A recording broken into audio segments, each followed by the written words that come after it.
Alors le millefeuille, c'est quoi? Le millefeuille, c'est qu'il y a à la fois l'Europe, il y a la nation, il y a la région, il y a le département, il y a la communauté de communes, les communes, etc., etc.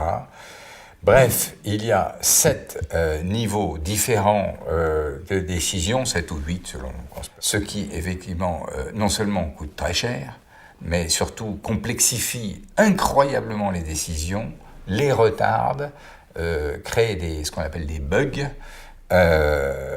est tout à fait mauvais pour la France. Alors ce qui est tout à fait étonnant, c'est que en réalité, tout le monde est d'accord pour le dire.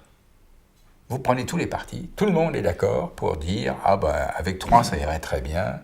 Au moins, on saurait l'essentiel étant de savoir qui fait quoi. » Alors certains veulent enlever la région, d'autres privilégient d'enlever le département, mais au fond, l'essentiel, c'est d'arriver à un nombre restreint de niveaux de décision. Alors la question est de savoir pourquoi, puisque tout le monde est d'accord, pourquoi rien ne se fait? Et la réponse est hélas très simple. Les partis vivent du millefeuille. Comment les partis vivent du millefeuille? Les partis vivent du millefeuille parce que le millefeuille est une solution formidable pour les partis pour caser leurs militants. D'abord, avoir 500 députés, c'est formidable parce que ça donne beaucoup de travail à beaucoup de gens. Je ne parle pas des députés européens en plus. Donc, et puis conseils généraux, conseils régionaux, etc. Donc qu'on soit vainqueur ou vaincu, on arrive, chacun des 2 partis principaux, les républicains et les socialistes, ont comme ça des milliers d'affidés, d'assujettis, de dépendants qui leur doivent leur travail, qui leur sont reconnaissants.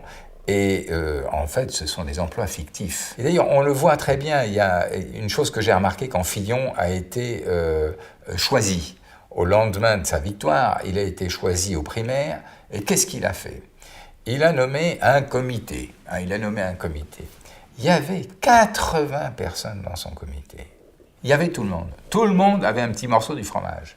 Et il y avait 6 porte-paroles. Une folie.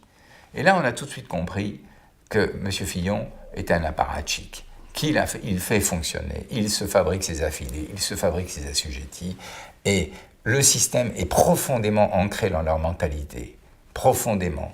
On ne va pas pouvoir gérer la France comme ça. On est obligé de donner le pays en gestion à des nouveaux arrivants qui n'ont pas d'intérêt à protéger. C'est le cas de Nicolas Dupont-Aignan, dont les intérêts peuvent coïncider avec la France et qui n'aura pas d'état d'âme à dégraisser ce millefeuille administratif. Donc, en tout état de cause, je vous incite à venir nous rejoindre si ce problème de millefeuille administratif vous concerne. Ce n'est qu'un exemple, mais c'est un exemple très important parce qu'il s'agit de la gouvernance de la France.